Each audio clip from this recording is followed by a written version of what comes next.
You are now listening to Talk Your Jits podcast.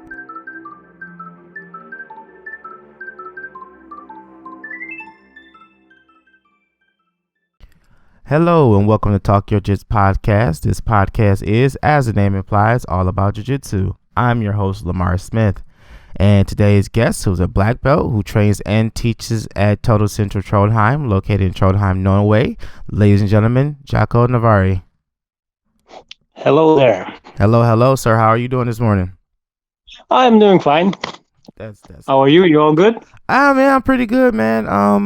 Had a tournament yesterday. So I'm pretty sore from that, but other than that, man, I'm all right. How did you do? Came in third. Took third in my Oh, division. that's nice. Yeah, it was pretty good. Pretty fun. But Tournaments are always fun. yeah, always. I'm addicted, man. I done got hooked. This is my second one yesterday, so I'm already signed up for another one in March. So I'm excited to get back out there, man. Nice. All right, so Sounds good. Yeah, so without further ado, if you want to formally introduce yourself again, by all means, go ahead and let's hear about your jiu-jitsu journey. Well, I'm Jakko. I'm 42 years old. I've been doing Brazilian Jiu-Jitsu for 10, 11 years. Mm-hmm. In a straight time. I started first in 2002. I did it for 2 years, and then I had a break for 8 years, and then I started again, and I've been on that road since. And, I'm loving it. It's my what do you call it? It's my religion. Yeah, in a way. Yeah. Oh yeah. It is. You know what I'm talking about, right? Oh yeah. Definitely, man. Definitely. You leave everything else away when you go to the gym and you step on the mats, and everything else is gone. Everything else doesn't matter. It doesn't matter what's going on in the world. It's like I said, it's a religion for me, at least. Oh no, it's definitely the same for me, man. Like it's like every day and all day. Like I'm like, okay, I can sit here and talk about jiu-jitsu for like hours and won't even get tired of it. So yeah, I know the feeling. It is fun. Oh yeah, because even like yesterday after the tournament, we were just kind of like sitting around trying to figure out what we're gonna do for the rest of the day, and I'm like, man, I kind of want to go back to the gym. Like, I want to do more. I want to do more jiu-jitsu, man. Body hurt, but I'm like, I just want to go train, man. I just want to go train.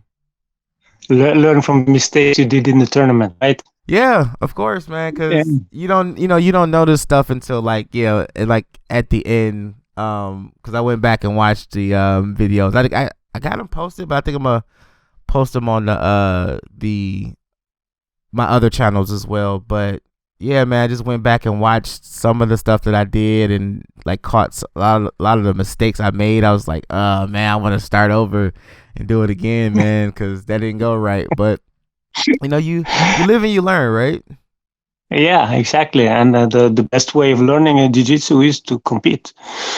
Yeah. At least what I think. If you want to really learn to be good, you need to learn from your mistakes. And where do you do mistakes? You do mistakes in competitions. Mm-hmm. So it's very, very good way of learning. And that's why when I started with jiu-jitsu, I think I'd been doing it for a month, and I asked the guys, when is the first competition? Because it keeps me on a track. Mm-hmm. You have something. You are working towards something, right? You're not just going into the gym and just doing exercise and then not having a goal with it. So I started competing as well, just because I wanted to have a goal with my training. So I've been doing some competitions as well. It's fun. You learn a lot about yourself. Yeah. Oh yeah. Cause it's like when it comes to like training and competing, I don't know. It's like it's a little bit more forgiving when you make those mistakes, at training, because it's like, okay, well, I learned from it, blah blah blah. We can immediately do that again. Like, let's address this right now. But at a tournament, it's like, once you tap, bro, that's kind of it. Yeah, it is. It is. So it's like, damn, man, can I get one? No going back. Right, like, can I get one more round, please? Like, can we start this over pretty, please? But yeah, let's go back 2 minutes. Right, I know, right? Like, let's just take it back 2 steps. Before he had this armbar locked in. Let's start from there. Yeah. I know where I messed up, so let's do it again. Because we also had one of our white belts compete yesterday too, and with the white belt division, it's like, I think it was like 16 competitors. So he was like, man, this is a lot. I was like, yeah. I was like, white belts, man, it's a lot of white belts that compete early. So I think he had 4 matches, but I think after he got done with the third, he was like, yeah, man, I can't do it. I'm spent. I'm exhausted. I'm like, yeah. But he did pretty good for his first time out. But it's always, like you said, you live and you learn. So there's always room to improve on our game. So that's kind of where we at right now, man. Just getting back out there and doing it again. Yeah, that's what we do. Yeah, for sure. We go, we lose, and then we go back again. Oh yeah. So yes, I remember my first competitions. It was horrible. I have no idea what was I doing, and it was over very quickly. So I know, right? That was like my first one. I did my first competition last year as a purple belt, and the guy I went with was no slouch. He competed like, I think 8 times since that tournament, so he was seasoned already. So both matches went very, very quickly, and I did this tournament, and it was I got tapped both matches, but not taken away from none of the 2 competitors that I got, because they were very, very good. I was having like these issues with my elbow, and it just kind of like just went out. It just kind of like locked up on me. So I was like, all right, so what? It is what it is. Not taking, like I said, taken away from them because of my injury, but this time it did go a lot better than it did my first tournament. So I'm happy about that. But yeah, can't do nothing but, like I said, get back out there and go, do the next one. Yeah, exactly. And the fun part is, what the fun part is? You're a purple belt, right? No, brown. You're brown. All right. So the fun part is, especially when you're a blue belt or a purple belt, and you do competitions, and then you figure out you're starting to win matches, and you win some tournaments, and you think, all right, this is good. The coach gives you the next belt, and then you have to start all over again. I know, right? And you go, man. So that was me. Like last year. After I did the one tournament in, I think it was June. I want to say it was June. Did that one, and then there was supposed to be one in October. So I was like, okay, I'll sign up for that one. But that's when I found out that I was testing for brown belt around that same time. So I was like, ooh, do I want to test and then do this brown belt tournament? I was like, nah, I'm just gonna wait. I'm gonna just wait till. Yeah, exactly. You get a little bit insecure, man. Yeah, you get a little bit more insecure when you get the new belt, and the first competition is always hard when you get your new belt. Oh yeah. I remember when I was blue and I was competing, and I thought I was, doing well, and then the first tournament as a purple belt, I was nervous like first time again. It's you get really insecure. First tournament in the new belt, it's always like that.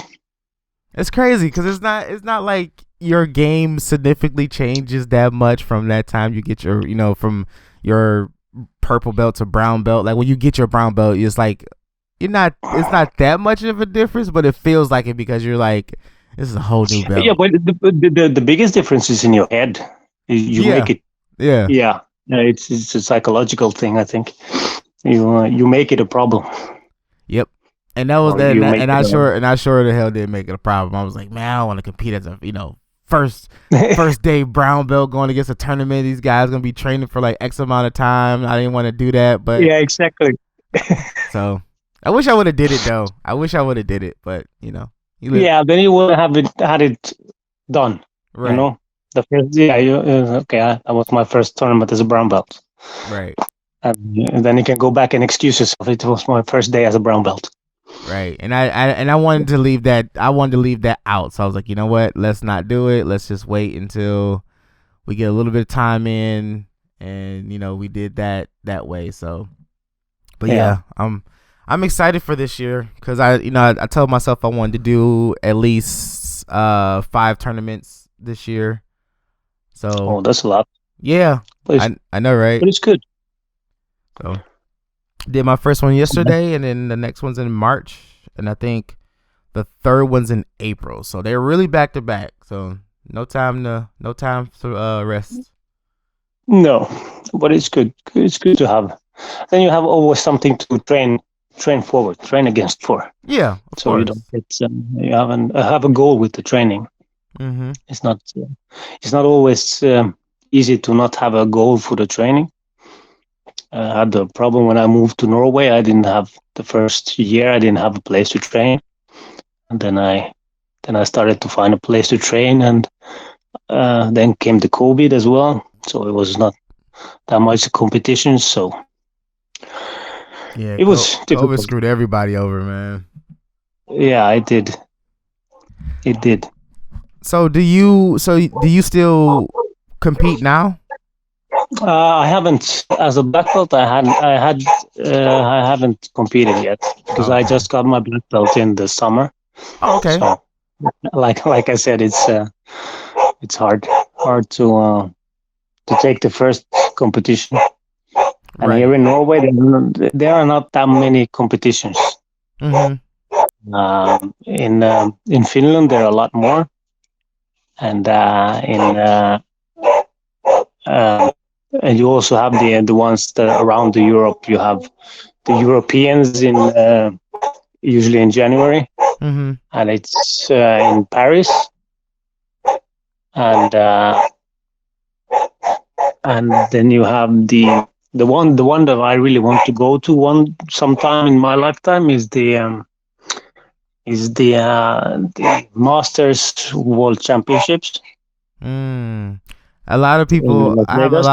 I've had a lot of guests talk about that tournament. So And that is like my dream to go there someday. But it's from Norway. It's expensive to go there. You have all the time differences and stuff. But oh yeah, but but but someday I will go there. for sure, for I'm sure. just, I'm just 42, so I have a few good years left. Okay. Oh yeah, it's gonna happen. Yeah, sure, it's gonna happen someday. Cause I But was. I just don't know, I'm sorry. Go ahead. just don't know what. I just don't know yet when. But we know. But we know for sure it's going to happen. Just don't know when. Yeah. Cause So that's cause I was gonna ask like with you being a school owner and whatnot. Cause it's ironically that we were talking about that.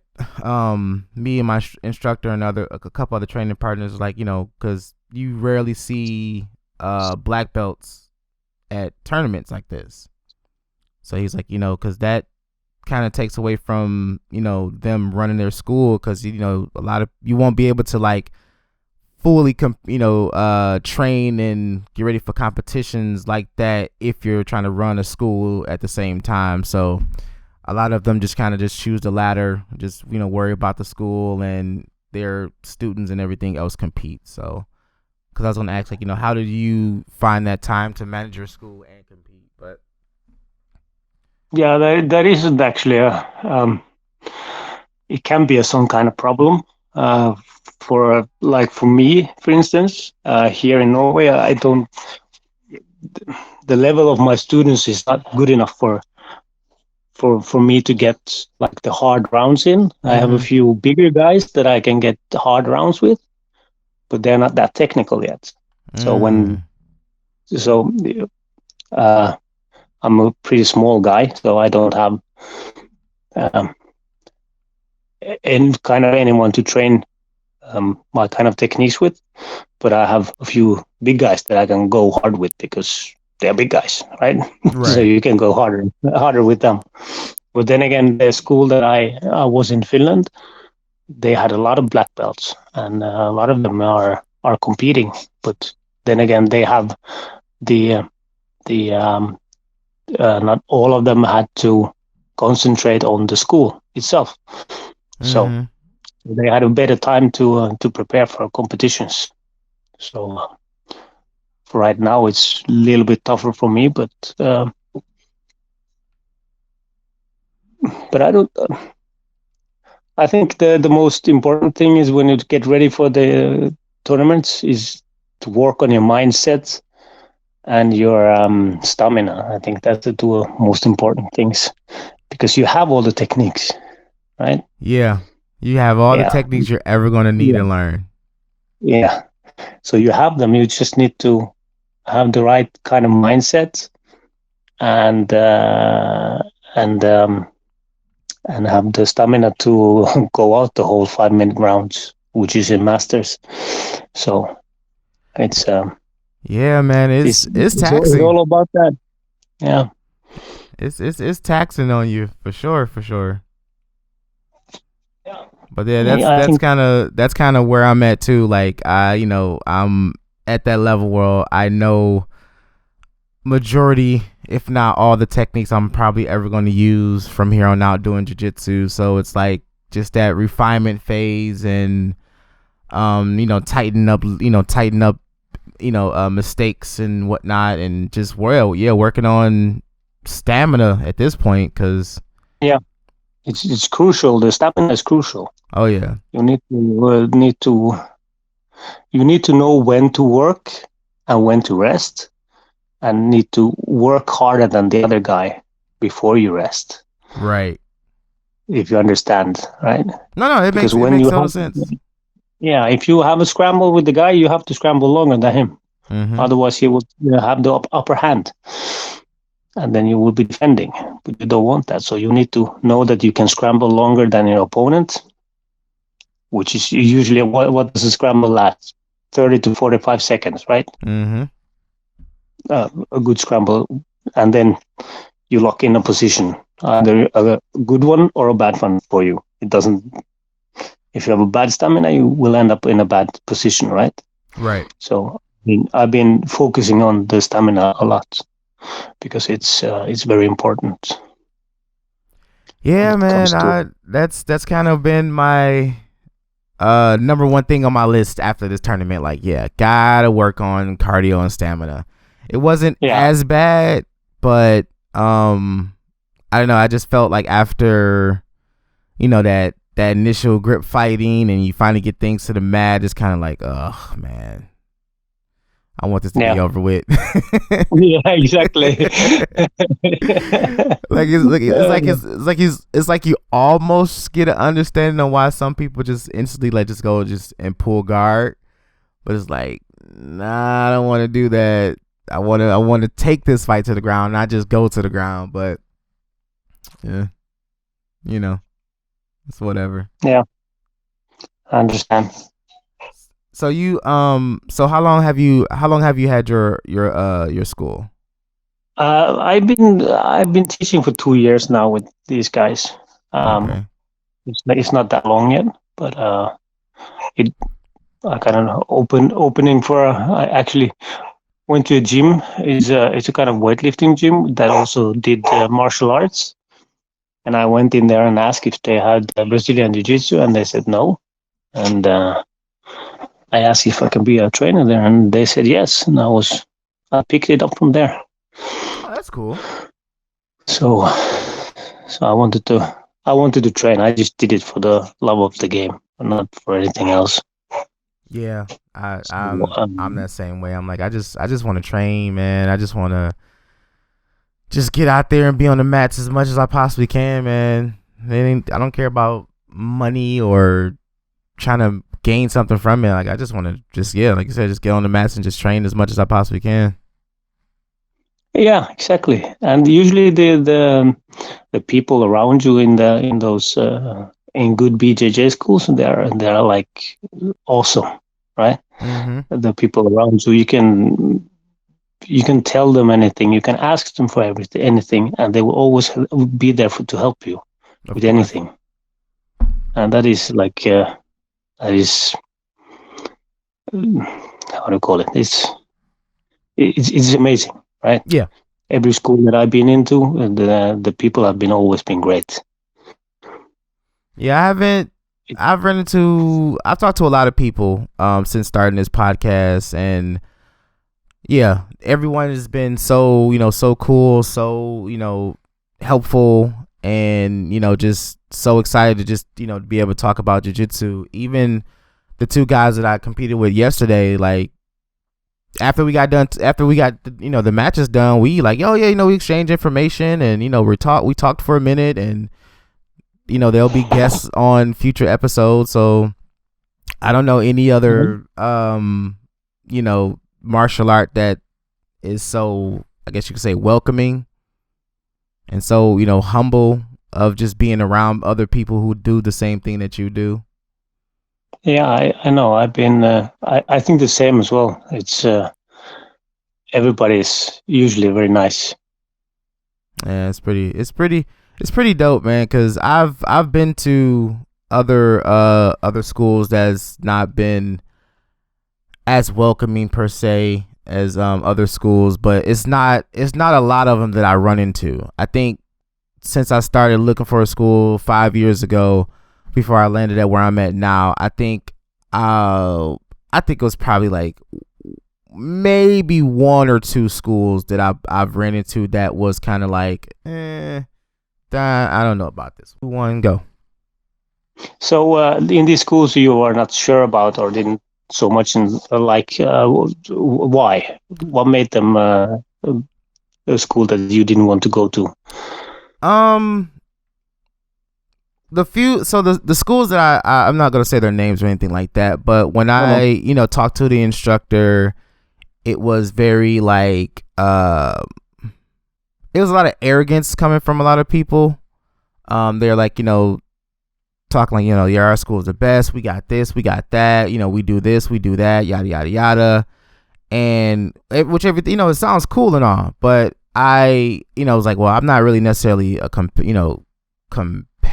I just want to learn a martial art, get in shape, so on and so forth. And it's like when you tell some schools that, they don't even want to take you serious because you're not a competitor. It's like if you're not trying to come in and compete, if it's straight jiu-jitsu, if it's just MMA or whatever, they're like, yeah, whatever. If you're not trying to compete, then we really don't want to be bothered with you. Oh, it's like that. Yeah. Yeah. Which sucks. Is like, it's not to say that I wouldn't have competed. It's just right off the top of my head, I was like, that wasn't my thing. Like this, me wanting to compete just started happening. Like just like, yeah, man, you should start competing now. At brown belt, this is when I started competing. So yeah. But yeah, it's just that, man, and that's been kind of like the main thing. It's like if you're not a competitor, if you're not trying to do all that stuff, then they just really don't want to be bothered with you. Oh, all right. So I haven't met those kind of schools yet. Good. That's good. I mean, the most schools have been very good where I've been. The first one where I started off, it was there were a lot of competitors on that school, but there was no pressure for it. But when I decided to compete, they were very helpful to help me compete. So all in all, it was very fun to be there. Right. And that's how it should be. Yeah, I think so too. So, but people are different. Yeah. Yeah. So I like to keep everything kind of. Uh, I think the word I'm looking for is loose. Relaxed. Yeah, very I chill. don't. I don't Yeah, I don't want to pressure anyone to do competitions if they want to. But if they want to, I will help them on the way. Mm-hmm. But other than that, it's mostly for the fun, for the love of the game and the fun. Uh, it's a good way to exercise on Oh yeah. You're learning how to choke other people. I think that's fantastic. yeah, you're definitely gonna get a workout. Yeah, you do. Definitely gonna get that Um, workout. Like yeah, my school is just, the same way. We're not a competition school. If you want to compete, you go out and compete. If you don't, then you don't. Like we're set to like you put out, you get what you put out. Like if you just want to do this just to get in shape, we don't even pressure you to like roll during class. During class time, it's like, hey, you want to roll? You say no. All right, then. If you want to work, yeah, if you want to rep techniques, then we can do that. If you want to do drills, we can do that. It's not like we're blocking off like, okay, yeah, these three people over here is just gonna do this, these three people over here are gonna do that because they're competitors or yada yada yada. Like no, we all train together and whatnot. So yeah. It's important to do it like that. right. I think a lot of people are not brave enough to say no to rolling with someone. I think that's uh, I have I have I have seen that there are people that don't want to roll with someone because they are too hard on you or something like that. I have had a few of those in my practice times that I was a blue belt and there was this big brown belt and he was mean, you know. Mm-hmm. Every time he did a choke or a armbar, he did it. First of all, he did so fast and he could give me almost any time to tap or just being mean, you know. Yeah, And just and being a mat bully. yeah, and after a few rolls with that guy, and I started to say to him, he started to be very alone. Nobody wanted to roll with him. And then when he comes to ask if I want to roll, I said to him, I can roll with you if you calm down. If you're gonna be an asshole, I will, I will not roll with you. Yeah. But but then they learn, you know. If you don't say anything to them, they will continue doing it. Right, because they're not gonna. Yeah, because they don't know, so they don't think they're doing anything wrong. So gotta Exactly. tell them. Yeah, and I've seen a lot of people that are not saying; they're just kind of turning their backs to them. Is I think it's rude to turn back to other people instead of telling them that, can you please take it slowly or be more gentle or something. Yeah, you It's shouldn't be afraid to speak your mind about anything, or anything that's going on at the gym, because this is your livelihood as well as a place to train and a place to you know uh you a place that you're giving your time, your energy, and your money to. So you do have a say. So if the person that you're going against is being a little bit too harsh, or they're cinching in submissions to the point where, like, you don't feel comfortable because you're always getting injured with that person. So yeah, you gotta speak up, because I would tell somebody in a minute, like, yeah, no, I'm not rolling with you today.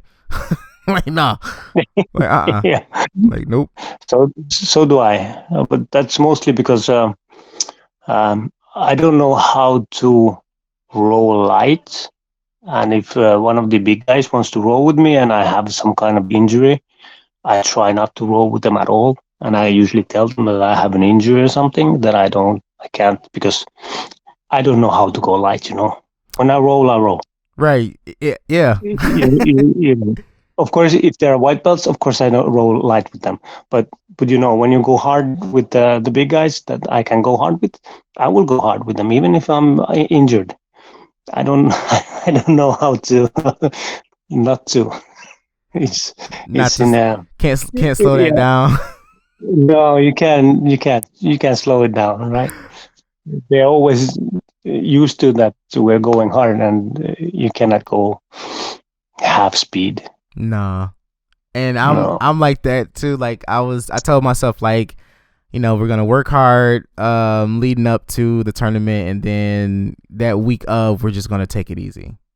Like, Yeah. just light work, stretching, just getting myself mentally together and whatnot. And I was like, it sounds like a good plan. Sounds good on paper, of course, but Yeah, exactly. But it's hard. like you Hard like to when you're ready to step on go to those. the match and just stretch and take it slowly. It's so hard. So hard. It's like you get on a match, you're like, come on, man, let's get one roll in. Then that roll turns Yeah. to two, that turns to four. Next thing you know, you're like doing 6-minute matches with everybody. Yeah. So Yeah. Exactly. it I definitely know. does I know the happen. feeling. It's like I said. It's hard to. When I competed and I had to take it slow, I didn't. I couldn't go to the gym because I knew I couldn't take it slowly. I know, It's better to stay at home but it's so if hard you want. to. Yeah, I know. It's like a two-edged sword. It's like, okay, I want to go home and rest, but I can't go home and knowing that I could be on the mats around this time, because you're gonna look at that watch. You're gonna look at your watch. You're gonna look at your phone. It's like, I can still make it to class. Yeah, exactly. I won't be that late. Yeah, But and then 3 hours afterwards, I wasn't there that much. right. I did Yeah. a couple weeks ago. I had caught a cold. My daughter got sick, and got everybody in the house sick. So I was off the mats for a couple weeks, and I was like, okay, what I need to figure out something. I need to do something. So got a little bit better, and I told myself, like, I'm just gonna go to open mats. And my wife was like, "Are you sure?" I was like, "Yeah, I'm just gonna get a little workout in." She's like, "You're not gonna roll hard, are you?" I'm like, "Nah." I'm like, I'm not feeling it. I'm just gonna go and just get a little light workout in. And now we both know that never really happens that way. Yeah. So I get I think there. I think the wives know that. Yeah, they know. They know. I have had the same discussion with mine as well. So It just happens that way. She knows that I'm not gonna roll light. It was like I got home that day. I'm trying to hide it because I'm limping. I'm like, 2 weeks off the mat, and then bam, 5-minute round rolls, with 3 or 4 guys, and it was only 3 of us, so we were just going back to back, one in, one out, one in, one out. So yeah, we got a lot of work in. So I got home, I'm like limping and wincing, and she's like, "Y'all rolled?" I'm like, "Yeah, just a little bit." She's like, "You got hurt, didn't you?" I'm like, "Nah." And then then she realized it took me forever to walk up the steps. She was like, "You did roll hard, didn't you?" I'm like, "Yeah, I couldn't help it." I know how it goes. It's the nature of It's the like beast, man. Yeah, it's like when I have a small injury somewhere, and my girlfriend says, "No rolling today." No, no, no, no. Of course not. Then she go, "Did you roll?" Yes, I did. Yeah, I did. I kind of had to. Otherwise, there would be odd numbers, and everyone didn't have a pair, so I had to roll. Exactly. Like You don't want who to be am rude, I? Like, who am I to turn down a roll? Yeah, exactly. Because even one of our other guys, he injured his leg a couple weeks ago, so he's been like sitting out, but he's been still coming to class, still on the sidelines. So at our school, like, if you come to class, man, you're gonna participate. It might not be like, you don't have to like roll hard or do anything strenuous, but if there's a technique that we're working that doesn't require whatever's hurting you, you're gonna work. Yeah. So like so the guy Scott, he, like I said, he hurt his leg. He came to class like, "Yeah, I'm just gonna hang out and watch." But we were working chokes from guard. So even though he was still on the sideline when we was repping it, our instructor called him over like, yeah, you come on, you can get work in today too, and blah, blah, blah. So he's like, oh, okay. So he got on the mats, worked the X chuck, and he was so mad. He's like, man, I should just brought my gi. If I was working out here, I should just brought my gi. I was like, you always keep your gi with you, man. Like, like you always keep a extra gi in the car just in case, Yeah. You should always have a gi. Why would you otherwise go to the gym if you don't have a gi with you? Exactly. There's always something. You can always do something. Mm-hmm. You can always work on something. Leg locks if you're hurt in your upper body, or something else if your legs are busted. So you can always work around those injuries. Mm-hmm. Because we have done so many times, anyways. Yeah. Pretty much. Yeah. Because there's been times where I would just, I'll show up to the gym and my instructor will look at me like, what are you doing? Oh, I'm just coming to watch today. He's like, your bag in the car? I was like, yep. Go get your gi. All right, man. It's like, all right, man. You know me. You know me. Yeah. There's no excuses. None. No excuses whatsoever. So. Yeah, exactly. So if I'm gonna show up, I'm gonna train regardless if I'm hurt or not. Like I'm just gonna have to work around it because me showing up. If you're hurt and can't train, then you have to stay at home. True. If you go to the gym, you can train. Yeah, we're not saying we're superheroes and we can fight through the pain. We're used to it, but we're still human. It's just we are. Yeah, it's just like like I said, you get so used to it. This has been like the norm. You go to training 2-3 days out of the week, and you look forward to it no matter what. And it's like, as soon as you get a twinge in your elbow or knee, it's like, uh-oh. Like, here we go. Am I gonna go to training today? Like, yep, you're gonna go to training. Put that knee brace on. Get out there. Exactly. That's what I usually say to my new white belts when they say the day after, "Oh, I'm a little bit sore here, a little bit sore there." And I just get used to it. Yeah. That is your life. That is your life now. Yep. You will always have something. Always. Something's gonna hurt. Be something. Yeah, something is gonna be always hurting. If it's a finger or a toe or a neck or something, it's just something's gonna be hurting all the time. Mm-hmm. Because like I got. Very simple. Because I got this little, I call it my jiu-jitsu survival bag now. It got all my, it got like, my tape, like my tape and everything else I need to like wrap up my body before class starts. And like, some of the white belts be looking like, why are you using all that stuff? I'm like, you'll get here soon. Exactly. I actually started telling my white belts to start taping already, so they don't have to tape so much when they get older. Because everyone is always asking, why are you taping your fingers? And I would try to explain them. If you start doing it now, then your fingers won't hurt in 10 years. Mm-hmm. That much. They will hurt, but that much.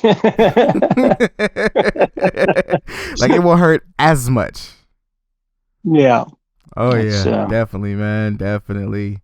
Because there's been times where we'll do like a, just a full class of just rolling. And I'm like, I work with my instructor. So he'll like kind of like tell me like, yeah, I think we're just going to roll today. And it's like, all right, so let me get my tape. Let me get this. Let me get that. Blah, blah, blah. And then like, we roll and then you see all the white belts, twiddling their fingers and, rubbing their arms down. It's like, yeah. Yeah, that we told you. We told you this was going to happen. So gotta get used to it. Yeah. It's you need to get used to it.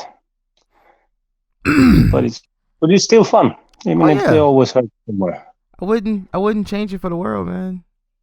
No, me neither. It's been very helpful for me. For a lot of things. This jiu-jitsu has been a good thing for me. Definitely. It's been helping me. Like especially these last couple years with personal losses and injuries and stress and everything else, man. I'm like, yeah, I'm so happy that I do jiu-jitsu, because if I didn't, man, I'd probably lose my mind or something. Yeah, exactly. And it's like if you've been away from the mats for some time. My girlfriend usually she says to me, "Shouldn't you be go training soon? You're kind of getting restless and in a bad mood." So it Yeah, it kind of man. it shows when you're not training. So the training is it's good therapy. You get, Oh like I yeah, said, you forget everything else, and then when you beat after a practice, it's so good. It feels so good. it does, man. It's like you could just fight the day. Like you just be Yeah, able to exactly. just beat up the day. It's like, you know what, man, I'm just about to go to this gym,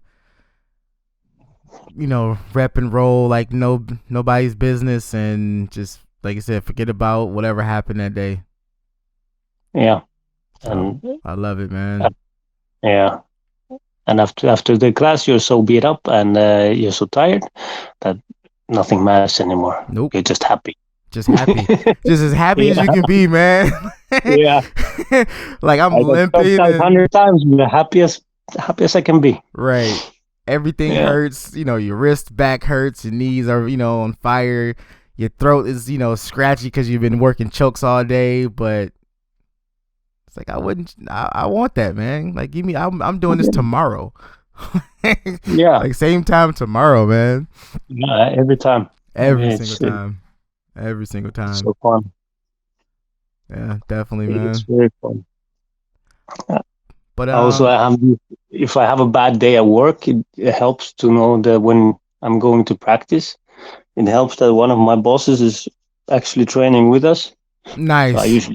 I choke him out a lot when I have a bad day, and he knows that also.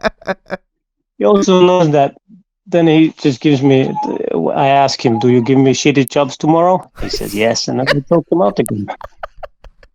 And the more that I choke him out, the shittier jobs he gives me the next day. So it's an understanding we have together. It's very fun. It's very fun. Gotta love it, man. That's Yeah, my instructor through and through, man. It's like we work together, we train together, and it's like he'll see me like Wednesday morning, and I'll be like, in pain or something. He's like, "Oh, what's wrong with you?" Like it's like you had a hard day or something. I'm like, "Yeah, man, don't play with me. like this has happened. Your fault." So he's like, "Oh man, it's like you've been training hard or something." I'm like, yeah, something like that. yeah. No, but it's all a good fun for sure, for sure. It is, and it's fun to have a boss that also wants to train and loves it as well, and uh, and he has the understanding and the sense of humor for the things we do at the mat. Oh, you got to, man, got to, Yeah, cause it's it's it's funny, cause he tells this story all the time. It's like his his doctor is a jujitsu black belt. His dentist, I think, does judo or something. He's a black belt in something for sure. But like, yeah, that's so awesome because those are the people that understand your injuries more than anybody else. Because like, exactly. not only are they doctors, they know why your wrist hurts, or they know why, like, yeah, you having this type of pain because they train too, so they understand it. Yeah, So and they know how to say don't get caught. right. Yeah, It's like, oh, like what's wrong? Yeah, my elbow hurt. Like you got what you get caught in. exactly. An arm lock. All right, let's take care of it. Blah blah blah, and because they know you're Yeah, not. They know you're gonna get back on the mats. They know yeah, they know they can't say like, oh, just take a couple days off, or go light next training. Like, nah, we gonna go full force every single time. So give me whatever you can and move out the way. yeah, exactly. There, it's nice to have those kind of people that know. Oh yeah, They rather tell you what to do instead of don't go at all. 'Cause right. that's never gonna happen. Cause they know you're not gonna Yeah, sit down. Cause I remember, I think that was still was I blue at this point? But anyway, went to a doctor because I was having this crazy pain in my lower back, and I was talking to the doctor, and it was like, okay, so what type of, like, what do you do? I'm like, oh, I work retail. She's like, are you standing all day? I was like, yeah, for the most part, I'm standing, like a good 90% of the day and whatnot. So they was like, well, you're young. What else do you do? I was like, I do martial arts. I do jujitsu. And they was like, oh, okay. So they was like, is that a lot of bending? I was like, oh yeah, there's a lot of bending, a lot of flexing, yada, yada, yada. So she's like, okay, well, maybe you should take a couple days off. And I'm sitting here looking like, I can't take a couple days off. And she was like, why not? I was like, well, I just started my job, so I don't think they're gonna let me take time off. So the doctor and my wife looked at me like, you know what she was talking about. I was like, yeah, I know. I was like, yeah, I know. I know what she's talking about. I didn't want to admit it. Oh, that's funny. Oh, I should try that one next time. I know, right? It's like, you should take a couple days off. Like, oh man, I don't know if my job will let me, man. I can see, but I just really started working here. They was like, no, we're talking about training. It's like, oh no, I can't do that, doc. I'm sorry. Yeah, can't do that. It's different. You only train for 2 or 3 hours a day, but you work for 8 hours a day. So it's easier to take off the time from work than from practice. I know, right? Yeah. It's like, yeah, of course it's my job. It's it's my livelihood. It helps me take care of my family. But man, I don't want to stop. No, who wants to stop? Nobody wants to. No one wants to stop. I sure the hell don't. I don't plan on it. So yeah. But yeah, me man. neither for a while. No, yeah, I'm in it. I'm in it for the long haul. I'm in it to do this as long as I humanly possibly can. So yeah. And I don't see the reason, any kind of medical reason to stop unless I get some neck or spine injury. Other than that, I don't see the medical reasons to stop. Then you just have to train different if you get hurt. So it's important to just know how to train a little bit different. Yeah, just gotta adjust your training. As you get older, your body can't move like it used to, so just kind of have to make those adjustments to make sure you're able to do jiu-jitsu as long as possible, for sure. Yeah, I know. I have in my head I'm still 20. Oh yeah. I think that in my head I'm still 20, but my body tells me that I'm over 40. So it gives me reminders every now and then that go slow down a little bit. I know, right? It's so hard to, man. Yeah, but then you have to listen to your body and realize that I am over 40 and I need to do things differently so I don't mess up my body, so I can actually continue training. Right. Yeah. So important that as well. Definitely, man. Definitely, because I'll be doing 36 in April. So, getting up there. But yeah, what can you do? Nothing we can change. Just enjoy it while we can, right? Yeah, and listen to the body when it tells you it hurts. Just do something different. Right. It's very simple. That's simple. It's just that simple. Like, everyone likes to go hard at the gym. They want to be the best that they possibly can, but you can't be the best you possibly can without, understanding that as hard as you train, you need to put time and focus on resting your body as well.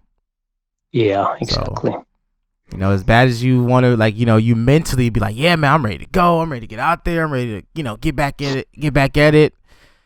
Nah, man, take a day off. Take a day or two off, and get your body some rest. Yeah, it's important from time to time. I say that out loud because I'm trying to convince myself to do that. So it's like, yeah, take some rest. I'm still here like nope, I'm on my way to the gym in the next 10 minutes. So. But you will when you hit the 40, then you know what I'm talking about. Then you have to listen to the body.